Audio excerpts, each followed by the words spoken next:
pozdrav še enkrat in hvala, da ste prišli na našo 4. predavanje oziroma druženje. Moje ime je Doroteja in mogoče bi bilo fajn, da malo povzamemo, kaj smo do zdaj, o čem smo se pogovarjali, kakšne so bile mogoče neke glavne točke teh predavanj, predvsem na kaj sem se nanašala. Seveda to je vse v sklopu mojega raziskovanja na doktorskem študiju, torej nekako ta odnos med filozofijo, psihoanalizo in potem še neko tretjo, bolj družbeno-politično potjo, ki jo bom poskušala v teh 4 letih razviti. Torej na prvem predavanju, kateri je bil naslov Vem, da bom umrl, pa vendar, smo vzeli podrobno pogled tale Freudov tekst iz leta 1915, torej naslov je Aktualna razmišljanja o vojni in smrti, kjer je bilo predvsem tudi govora o mehanizmu Verloinu, torej utajitvi, ki je do neke mere poglavitni princip delovanja družbe, ki je na nek način perverzna. Torej ta perverzna logika, katero je do določene mere treba zamejiti, da lahko pač potem funkcioniramo nekako normalno. Torej ta družba, ki je na nek način perverzna, ki ima perverzno strukturo, velja, za ta čas, v katerem je Freud mislil, pisal in živel, torej med 2 svetovnima vojnama, kjer se je verjetno marsikaj zgodilo, obrnilo in bilo treba tudi konceptualizirati. Prav tako pa mislim, da je to ta logika predvsem prisotna tudi v današnjem času in zato sem se tudi oslanjala toliko na ta tekst. Ta tekst smo brali tudi pač na raziskovalnem inštitutu, moji profesori se veliko oslanjajo na ta tekst. Torej, če ga še kdo ni vzel v roke, bi vas lepo povabila, je tudi preveden v slovenščino, tako da res ni nobenega izgovora.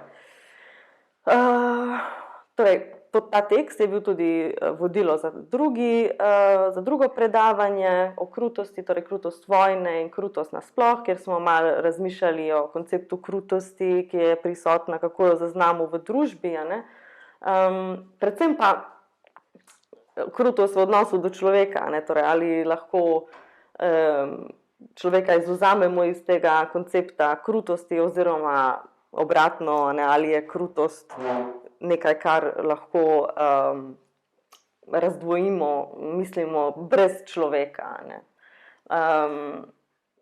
In tretje predavanje, Psihoanaliza v krizi, katerega danes je drugi del, torej še vedno se vračamo na tisto prejšnjo temo tega tretjega predavanja. Torej, psihoanaliza v krizi. Malo smo gledali nasploh zgodovino Freuda, zgodovino psihoanalize, kako se je začela in tako dalje.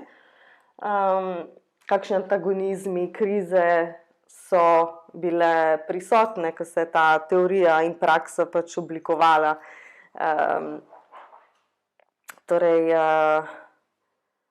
Kakšni antagonizmi krize in zakaj so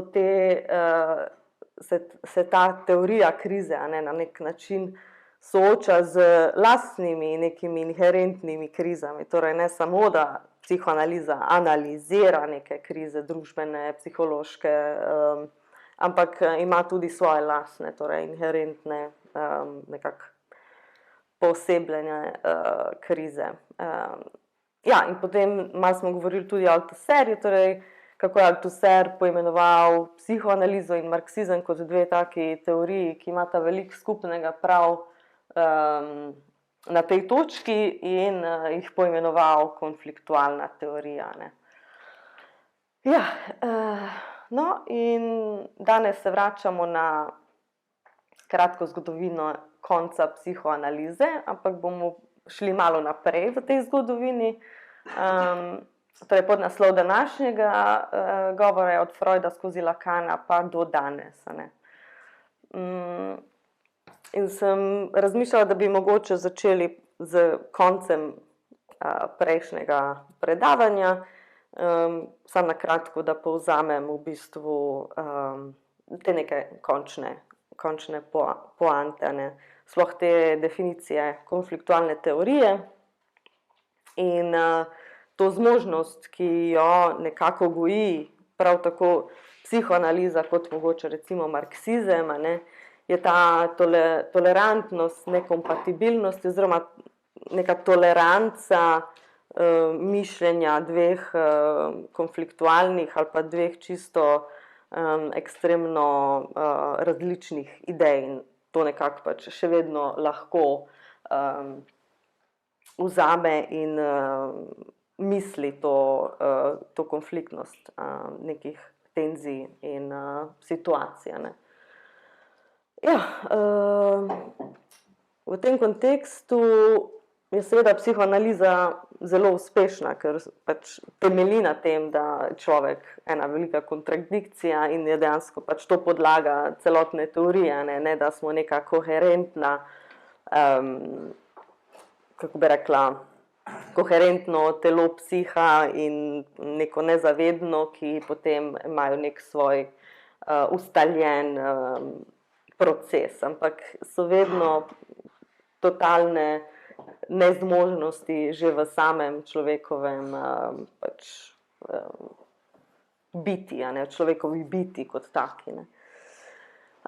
Malo so se dotaknili tudi mehanizma Heglovega, pač mehanizma dela negativnosti, torej labor of the negative, in kako tudi ta sam proces potrebuje določene pogoje, da lahko deluje, in v kontekstu psihoanalitske teorije in dejanskega razvoja treningov, recimo psihoanalitikov, je potem ta določena prisotna regulacija, pravila in tako dalje, skrajno pač neugodno za ta proces, mogoče ga celo ovira oziroma ga nekako onemogoča.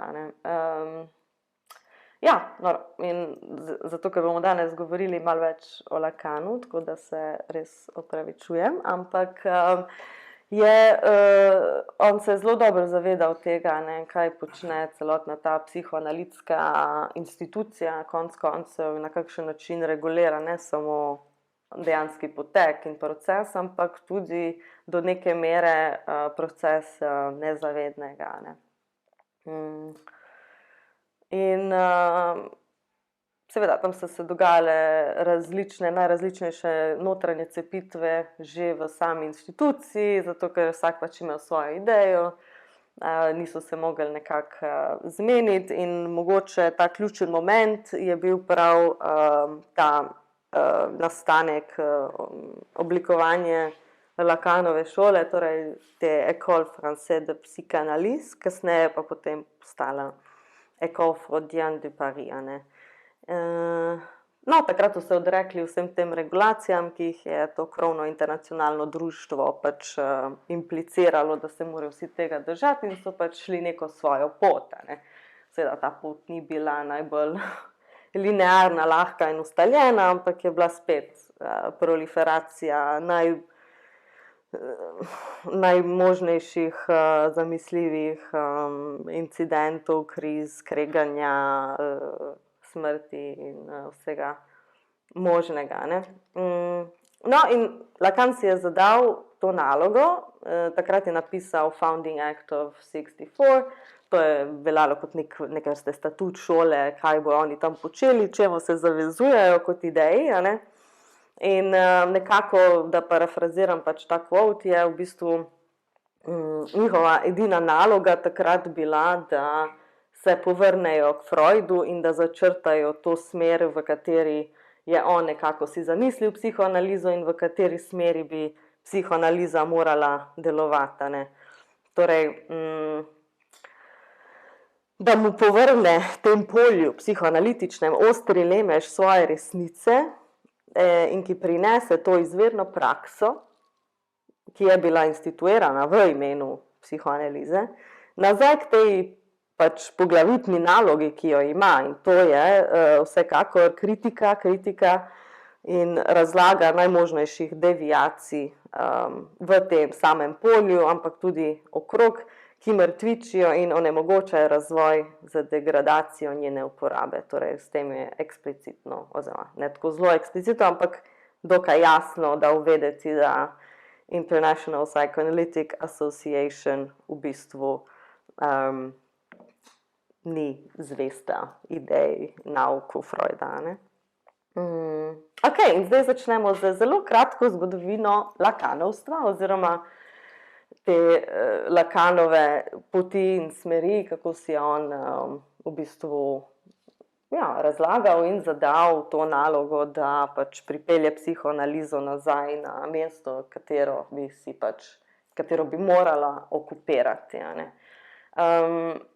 No, zdaj ta tekst zelo sloni na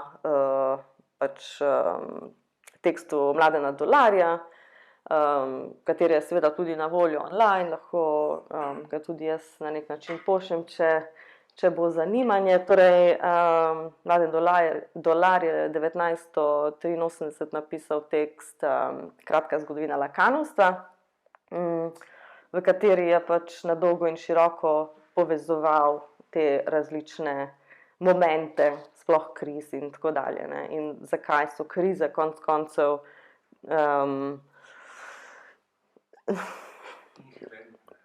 inherentne, neka zgodovinska nujnost, ampak tudi ne kar tako, si je treba seveda razlagati in pač, so določeni pogoji, da kriza potem res je taka, ne samo neka kriza, s katero se moramo soočiti, ampak da jo dejansko spremenimo v nekaj, kar lahko situacijo naredi veliko boljšo, kot je bila do zdaj ali pa do takrat, do nastopa krize. Torej, z ustanovitvijo te šole, torej École Freudienne de Paris, se krize in antagonizmi še vedno nadaljujejo oziroma se tudi nekako stopnjujejo.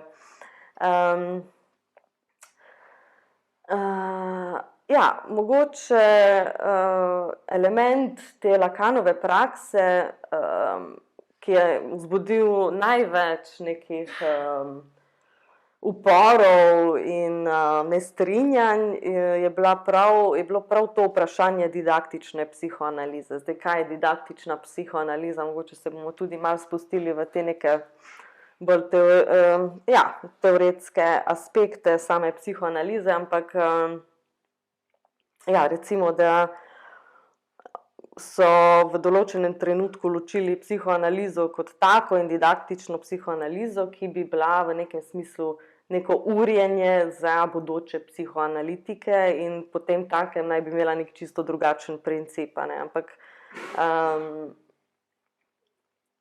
Lacan je imel malo drugačno idejo o tej didaktični psihoanalizi.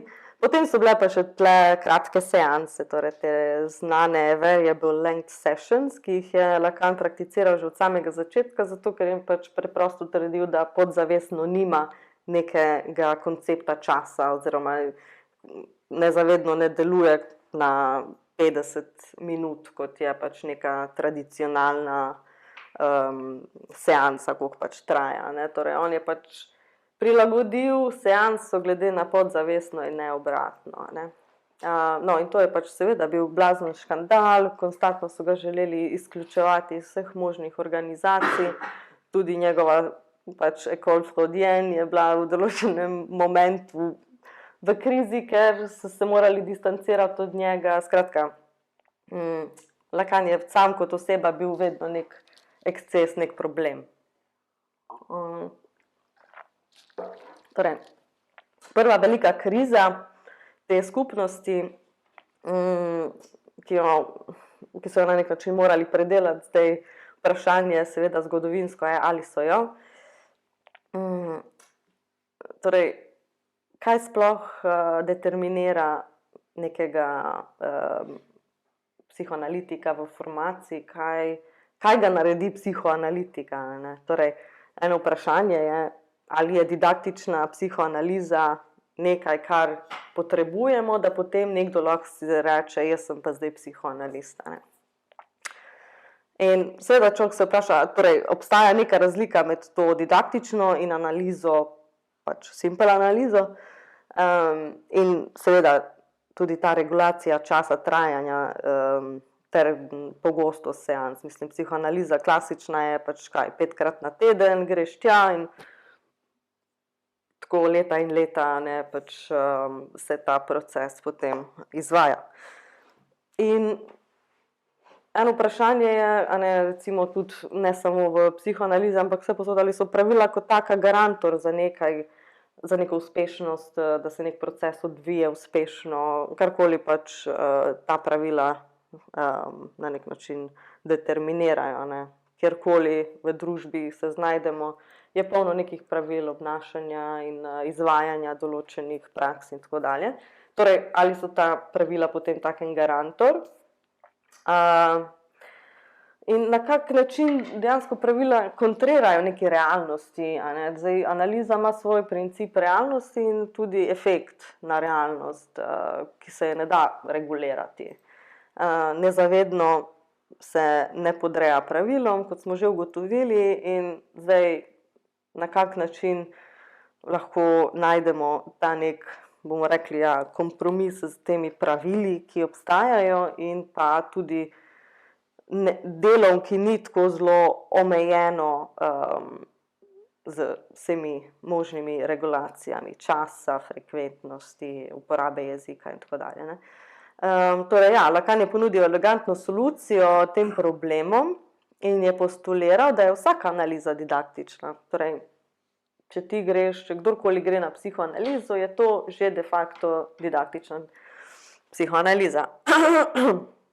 Ne obstaja neka posebna tehnika ali proces, ki bi definiral neke vrste analizo, ne. Zdaj, jaz ne vem, kakšne so predstave in fantazije o tem, kaj se dogaja na analizi, kaj se mora tam zgoditi, da pač potem, mislim, veliko je tle neke mistifikacije in obfuskacije, kaj to pomeni, da tam pač ležiš na kavču in potem se dogajajo najrazličnejša razsvetljenstva in torej, torej, kaj sledi iz tega, je to, da za Lacana vsak, ki zaključi nek proces psihoanalize, je potem takem direkt pač psihoanalist, ne. Torej, ni zdaj neke posebne procedure, šolanja, ampak ti zaključiš en proces psihoanalize in si pač de facto potem psihoanalitik. Zdaj, kaj se podrazumeva pod to, da postaneš psihoanalitik, je spet cel drug problem, ne, oziroma, kako bi rekla, je tudi to treba pač definirati, ne. Ampak poanta je v tem, da šola kot taka, tista šola, v kateri pač ti greš čez ta proces, ni implicirana v odločitvi, ne, ali bo ta psihoanalitik, ki je skozi ta proces bil avtoriziran, dejansko počel to ali ne, to šolo sploh ne zanima. Torej, psihoanaliza kot taka ni nek neskončni proces, ne, ni nekaj, kar se odvija, mislim, objektivno bi lahko rekli, saj pa vedno imaš nekaj za povedati, nezavedno vedno vrže ven milijon nekih misli in asociacij in tako, ne, ampak do neke mere psihoanaliza pol res ni nek neskončni proces, glede na to, da analiza kot taka ima tudi neko, najprej neko svojo logiko, ampak tudi nek princip razvoja, kako pač tudi ti sam prideš do neke ugotovitve v določenem trenutku, zdaj pa sem nekaj predelal, ne, je pa zelo seveda subjektivna stvar. Torej, konec prehoda to, kar pač mi podrazumevamo kot konec psihoanalize, je ta traversal of fantasy, torej da greš ta prehod od analista iz analizanta do analista se pač imenuje the traversal of the fantasy ali pa prekoračitev fantazije oziroma le pas, kot je to pač poimenoval. In ja, problem je bil predvsem ta neka zelo arbitrarna določitev tega konca, ne, pač večini teh institucij to ni bilo všeč, ker bi raje videli, da imaš nek proces in ko ti pač narediš te izpite, pač zaključiš šolanje in je to. In potem imaš pač jasno opredeljen neko kvantiteto znanja, ne, ker skozi analizo je težko reči, zdaj, koliko si predelal znanja, koliko si, kot pa če narediš izpite, pa prebereš knjige, pa tako naprej, ne. Torej ja, kot smo že prej rekli, ne, ta institucija psihoanalize, tisti veliki drugi, je zmeraj videla Lakana kot nek moteč faktor, problem, ki bi ga bilo fajn izbrisati, ne, v najboljšem primeru pa malo onemogočiti, da ne bo pa toliko dejansko, ne, škodljiv. Torej, vrstili so se napadi od znotraj in od zunaj, prohibicija opravljanja teh kratkih seans in tako dalje in tako dalje. Skratka, na vsak način so pač ga hoteli onemogočiti. In vztrajanje pri teh jasno določenih pravilih, kako se mora izvajati psihoanaliza, koliko časa, kakšna je ta didaktična analiza in tako dalje, se mi zdi, da je kazala neko večjo krizo oziroma neko zelo intenzivno zaskrbljenost same avtoritete. Ker zakaj bi se ukvarjal z enim tam na tako intenziven način in tako vztrajno, če ni dejansko tam nek ščepec resnice, ne, torej, kaj je institucijo tako prestrašilo pri primeru Lacan, da so tako uporno ga želeli diskreditirati, ne. Torej, malo se sprašujem, če so striktna pravila recimo, oziroma niso ta striktna pravila upoštevana in če psihoanaliza kljub temu deluje, lahko bi bilo to neka interpretacija, da psihoanaliza kot veda ali pa kot praksa v bistvu ne potrebuje neke hegemonske institucionalizirane oblike nadvlade, ne rabi nekih striktno definiranih pravil in okvirjev, v katerem se pač ta praksa odvija, da skratka tudi lahko funkcionira samo z željo. A ne? In ja, psihoanaliza očitno ne potrebuje velikega drugega, ampak to bi potem pomenilo, da IPA, torej International Psychoanalytic Association, izgubi to mesto gospodarja, to mesto velikega drugega, ki pooseblja tudi željo gospodarja. Torej, kaj je želja gospodarja? Gospodar ima samo en princip in eno vodilo, ki pa je, da kopiči moč. In v našem primeru je to znanje, ne, torej kopičenje znanja in ga potem takem tudi monopolizirati in manipulirati, ne, torej, da je znanje neke vrste, ja, ne samo emblem moči, ampak ima dejansko, ja, je instrument nadvlade, je instrument, ki ga lahko uporabimo za neko nadvlado, za nek odnos do drugih, a ne, da znanje je nek instrument tudi, ki bi lahko pomagal veliko ljudem, ampak tudi mogoče odprl oči marsikom, ampak to jim verjetno ni bilo toliko v interesu. Skratka, ne vem, ampak tako se zdi. Torej, kako se je Lacan spet s tem spopadel, mogoče malo v liniji prve solucije, torej, kar je zadevalo to didaktično analizo, ampak tokrat še mogoče malo bolj radikalno in še malo bolj problematično za avtoriteto. Torej, ta segment je bil omenjen nekje čistko mimogrede, torej ta problem avtorizacije, kako pride do avtorizacije psihoanalitika, se pojavil čisto mimogrede v enem tekstu, in potem je bil objavljen v Proposition of the 9th October 67 on the Psychoanalyst of the School, ki je pa potem postal eden od pomembnejših Lacanovih tekstov, sploh iz tega vidika, kjer je zapisal, da psihoanalist dobi avtorizacijo le od samega sebe. Torej, organizacije, regulacije, diplome, etične komisije, so seveda vse načini, kako standardizirati in kontrolirati neko polje, torej psihoanalitično v tem primeru. In kot je nekako že bilo nakazano, če mi kontroliramo ali pa reguliramo neko polje, sploh polje, ki se ukvarja z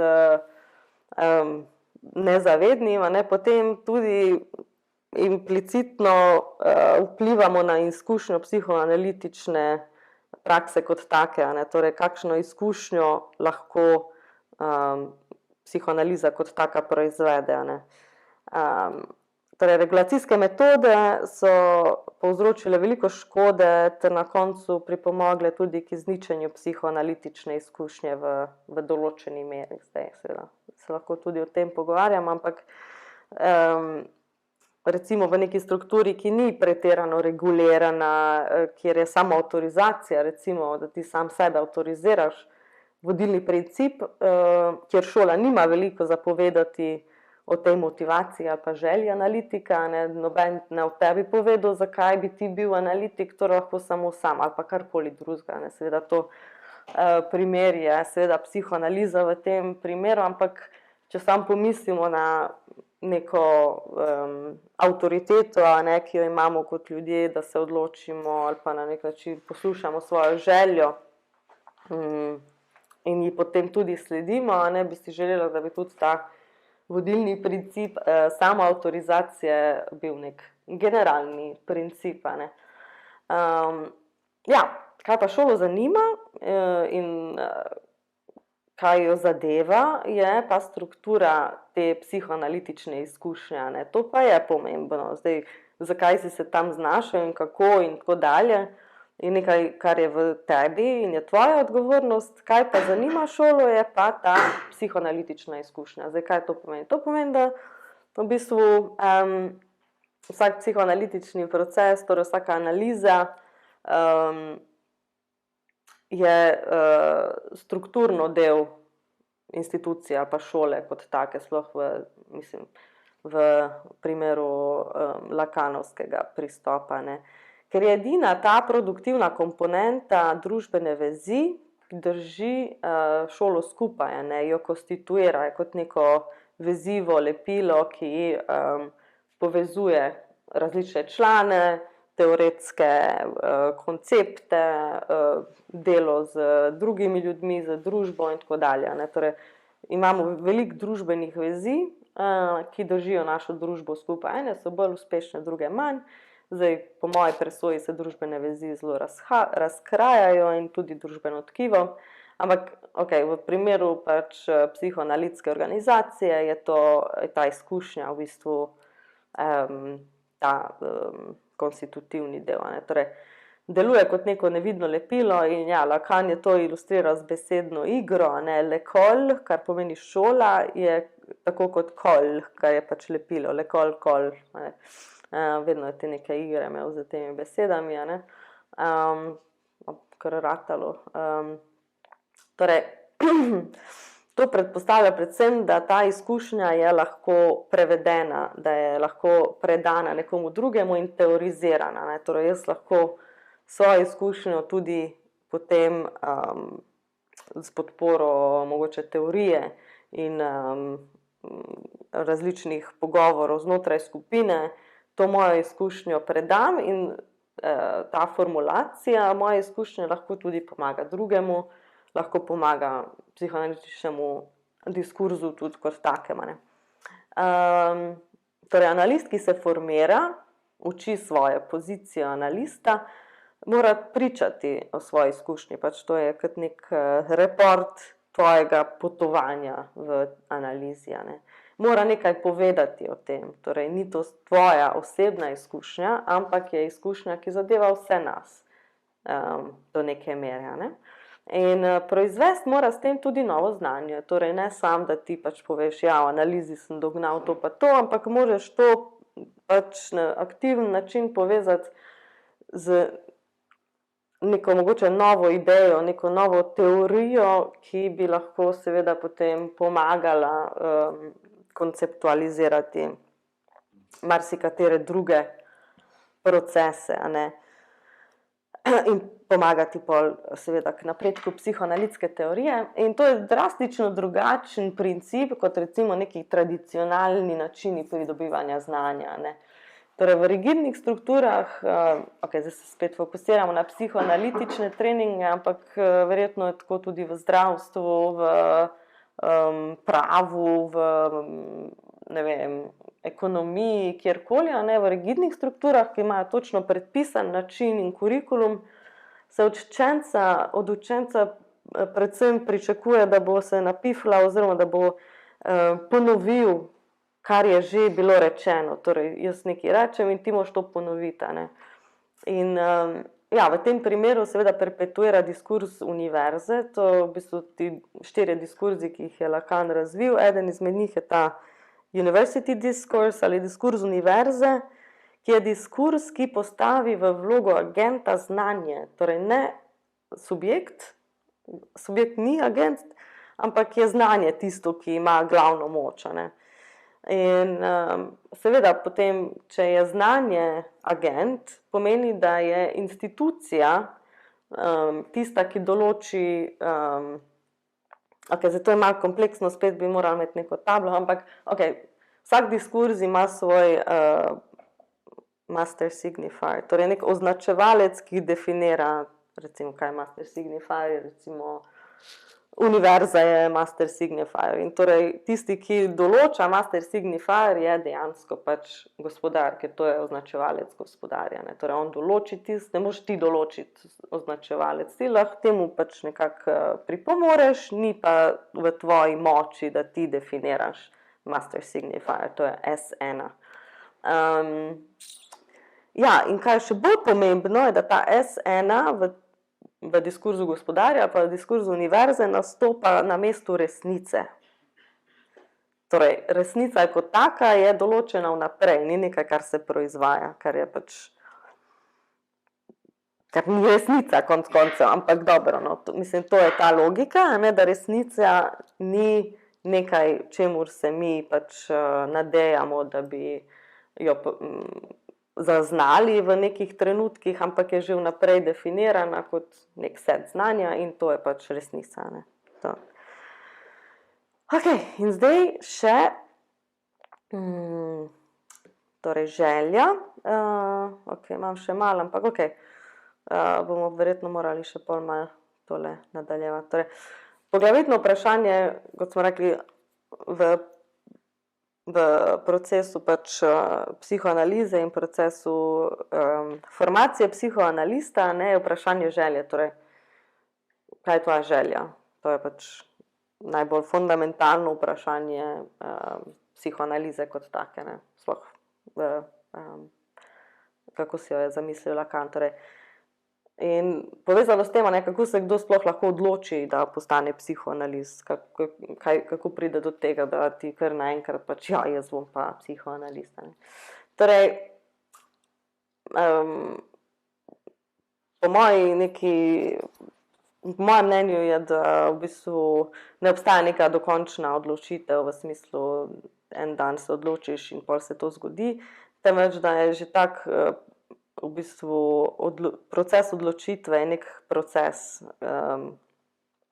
ki traja, ne, torej nenehno, sploh preko nenehnega izpraševanja te želje, ne zdaj, da enkrat si ugotovil svojo željo in pol pač to furaš do konca life, ampak se konstantno sprašuješ o tej želji, konstantno jo premlevaš, konstantno jo analiziraš, konstantno jo gledaš z zornega kota, ker se tudi pač konec koncev mi spreminjamo, ne, se tvoja želja verjetno ni ista, kot je bila, ko si bil 5 let star, ne, želja se ima, torej,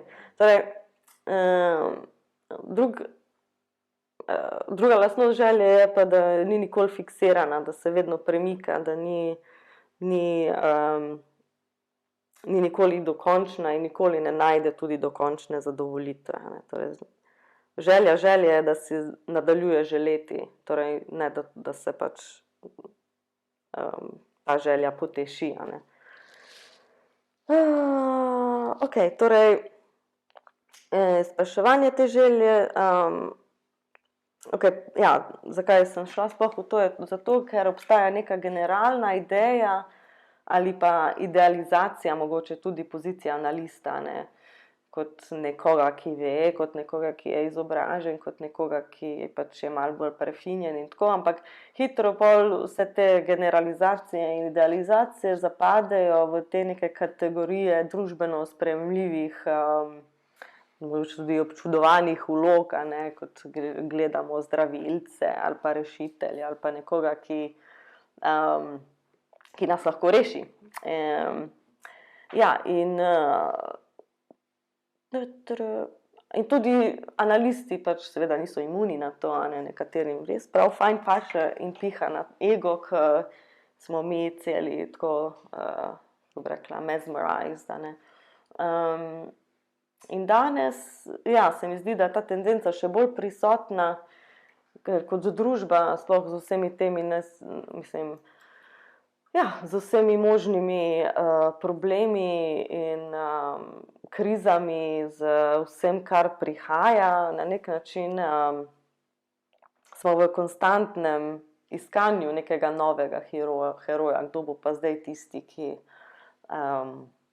ki nas bo rešil tokrat, a ne. Sploh, če gledamo našo vlado, a ne, se zdi, da je to kar tak ustaljen proces, a ne. No, in kot vemo, tisti, ki išče, tudi hitro najde svojega heroja, ga prepozna, se identificira s tem herojem, a ne. Torej, ja, mogoče, da se še malo vrnem na to vprašanje regulacije, in tudi s tem pač regulacije želje, kot da pač na nek način nam tudi te vse ustanove, družba konstantno tudi implicirajo, na kak način si moramo želeti, kaj si moramo želeti, koliko velik avto moramo imeti, kakšen job in tako, da bomo pač pol res, a ne, spoštovani. Torej, problem te regulacije želje, sploh v kontekstu psihoanalize je ta, da pač psihoanaliza kot taka je nemogoča profesija, v smislu, da jo je prvo nemogoče regulirati, po drugi strani pa tudi ne more imeti enakih principov ali pa pravil kot nekatere discipline, ki so sorodne, niso pa psihoanaliza, a ne, seveda. Ja, v tem kontekstu, a ne, Lacan zagovarja ta nek liberalizem v načinu funkcioniranja šole, torej, da je šola liberalna in odprta in tako dalje, kar je tudi povzročalo hude tenzije, krize, ker tudi psihoanalitiki konec koncev iščejo svojega gospodarja, niso to neki posebni ljudje, ki ne rabijo tistega velikega, ki lahko umiri dvome in negotovosti. Torej, ja, ta liberalizem, malo me je zmotil ta terminus, a ne, kot si lahko predstavljamo, lahko bi rekli mogoče neka radikalna svoboda, a ne, v smislu odprtega prostora ali kakorkoli, ki ga je Lacan takrat zastavil v svoji šoli. In kaj pomeni ta liberalizem, ta radikalna svoboda? Whatever je to prav, da na prvo mesto postavimo željo in etično vprašanje, ki je povezano s to željo, ne. In ja, njegova pozicija je bila prav to, da smo odgovorni edino za svojo lastno željo, ne za koga drugega, in da naše delo je predvsem na tem nivoju, ne, da konstantno preizprašujemo svojo lastno željo. In ta ideja liberalizma je povezana s tem konceptom svobode, definiranja znotraj nekega kapitalističnega, neoliberalnega sveta, v katerem živimo, ne, ki naj bi nam omogočil to neko neomejeno izražanje in uživanje naše svobode, da se imamo možnost vedno znova reinventati, ne, da zdaj smo lahko to, pa smo lahko tisti in bla bla. In zdaj seveda vprašanje želje bi zelo hitro pač pol lahko šlo v to smer, ampak mislim, da Lacan je tukaj s tem liberalizmom meril pravzaprav na hrbtno stran te mogoče iztirjene interpretacije svobode, torej to njeno drugo plat, drugo stran, ki je pa radikalna nesvoboda, ne? Ampak nesvoboda v smislu, kot če smo se karkoli naučili od Freuda, ne vidimo, zakaj je človek inherentno nesvobodna žival. Ne? Živali so recimo pač živali so zasužnjene za strani nagona, ne morejo se odločiti in funkcionirati proti svojem nagonu, pač to je dejansko nemogoče. Prav tako človeška žival ne more izven te dikotomije zavednega in nezavednega. To pač dejansko je ena od stvari, v katerih smo lahko pa res sigurni. No? Torej, mogoče delo na tem zavedanju, predvsem, da je nezavedno vedno tam in da obstaja ta konstitutivni manko, ta razpoka, ne, to pomankanje svobode oziroma zavedanje pomanjkljivosti koncepta samega. Torej, z drugimi besedami, da zavedno in nezavedno sta vedno ločena, ni mogoče definirati ali pa zamisliti situacijo, v katerem bo nezavedno zavedno v smislu neke univerzalne totalnosti. Torej, ta razpoka, ta manko, ta majhen, ne tako majhen, ampak majhen gap, je v bistvu to polje svobode. Zdaj, če se mi lahko zavedamo, da svoboda ni to, da se zavemo vsega, da imamo neko popolno, univerzalno znanje, ali pa kot bi Hegel rekel, mogoče bomo absolute knowledge, bomo malo tudi o tem povedali, ampak ta dikotomija je dikotomija, ki dejansko definira človeka. Torej, kaj nam pol ostane, če vemo, da ne vemo, prav to preizpraševanje želje, ker želja je vez, ki poteka med dvema dimenzijama, zavednega in nezavednega. Ima realne implikacije in jo lahko opazimo na delu v vsakdanjem življenju. Želja je edina stvar, ki je v bistvu, če jo seveda znamo interpretirati in če jo znamo zaznati in potem nekako tudi slediti, je edina sled, ki jo imamo od tega našega subjektivnega izkustva. Torej, pozicija analista kot takega spet je paradoksalna iz vidika, da ga nihče ne more definirati, nobeno znanje ali pa prosto tisto, kar uporablja tehnike, ne vem, karkoli, nič od tega ga ne more definirati, razen analizanta, tisti, ki pride na analizo. Takrat se ustvari vloga analista. Ni analist, ko hodi po cesti ali pa po nakupih in tako, ampak v momentu, ko dejansko se ukvarja z željo drugega.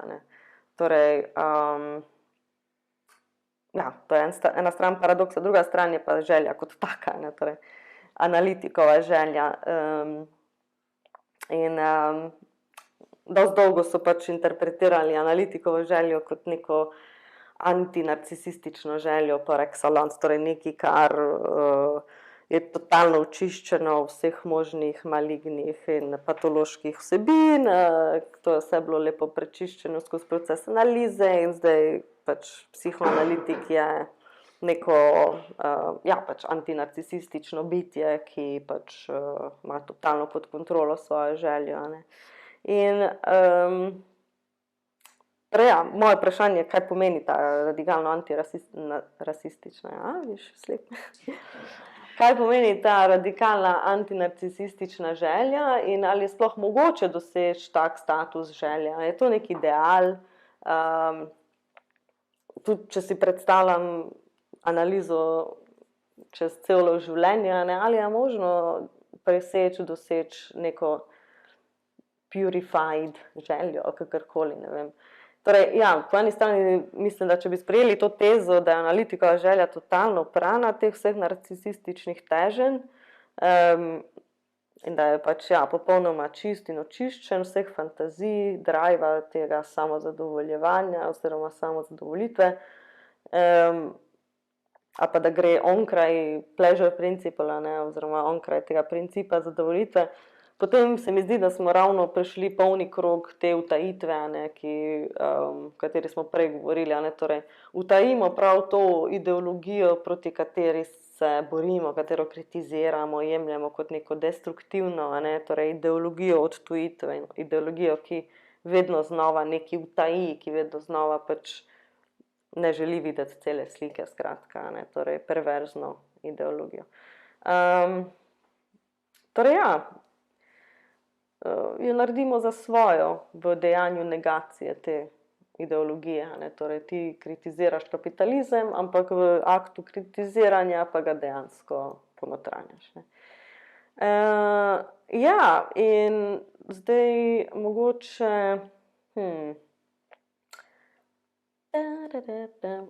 ker zdaj imam še nekaj tle pripravljeno, ampak mogoče bi zaključila s tem paragrafom tukaj in se bomo lotili Hegla drugič. Torej, zdaj spet imamo to zagato želja, želja, ki se izmika, želja, ki mutira, želja, ki spreminja objekta želje. In tukaj je Mladen Dolar v tem tekstu, katerega sem prej omenjala, torej Kratka zgodovina lakanovstva, iz leta 1983 našel eno tako super elegantno solucijo in argument za ta dialektični obrat, torej želja v konstantnem dialektičnem movimentu, v premikanju, skratka, torej neka dialektična operacija je tam. Torej, ta traversal of fantasy, ta lapast, to, ko greš onkraj tvoje fantazije, prečkanje fantazije in po eni strani tudi ta ločnica, konec psihoanalize, ko dosežemo ta popolni uvid v našo fantazijo in ki nam to meglico, ki smo imeli pred očmi, nekako razblini, obarva svet v subjektivno nekih partikularnih barvah in ko lahko vidimo onkraj tega filtra, potem lahko rečemo, ok, zdaj sem pa onkraj fantazija, ko se ti odpre neka dolina in oblaki se razblinijo. Torej, ta onkraj fantazija je relativno blizu temu Heglovemu konceptu absolutnega znanja, to, kar sem prej malo omenila, torej nekega znanja, ki ve sebe, torej vedenje, ki ve sebe, nek tak proces, ki je v bistvu, v katerem je znanje subjekt in objekt, torej znanje zna sebe oziroma proizvaja sebe. Torej, in spet smo tam, oba ta procesa bi lahko potekala v nedogled, ker tudi pač mi ne moramo vedeti sebe popolno, tudi znanje sebe ne more vedeti, v neki univerzalni obliki. Torej, to absolutno znanje potem nekako tudi Dolar poveže z to izkušnjo dialektičnega procesa same analize. Torej, nikoli ne moramo spoznati vseh nezavednih materialov, ne moremo doseči absolutnega znanja, ne moremo vedeti vse o vsemu. Ja, in tukaj se mi poraja eno vprašanje, da mogoče, kaj pa vem, kaj bi Hegel danes rekel, če bi bil še danes živ in bi bil in deloval v času umetne inteligence, pa spremeni te stvari v določeni meji, ne vem, mislim, Žižek je napisal ta knjiga, Hegel in the Wired Brain, oziroma se je malo spraševal o tem, na kak način bi Hegel interpretiral ta wired brain, ta singularity, ki se pač preklopimo na računalnik in pol, ker imamo dostop do vsega možnega znanja, didaktičnega in tako dalje, subjektivnega, ne vem, mogoče. Ja, in argument, ki ga pač spelje Dolar iz tega, je, da v bistvu je ravno nasprotno, da ti procesi ne trajajo v nezavedno, da niso self-perpetuated, da ne grejo v neskončnost in sami sebe reproducirajo. Imata zelo precizen konec, torej dialektični proces vedenja, dialektični proces znanja, ki se pač zna, se bi lahko končal mogoče le v primeru, da bi prišlo do konca zgodovine, kot so nekateri radi teorizirali, pa so pol ugotovili, da danes vemo, da temu ni tako, da nas ne rabi skrbeti še zaenkrat o koncu zgodovine. Prav tako pa produkcija označevalcev, torej ta analitični proces produkcije nezavednega znanja, se lahko pač tudi perpetuira v bistvu do neke fizične smrti, ko se pač možgani ugasnejo, takrat je pač pol konec tega procesa. Ja, torej kako lahko mislimo absolutno znanje kot proces, ki ima svoj konec? Mogoče bi zaključila in odprla to vprašanje.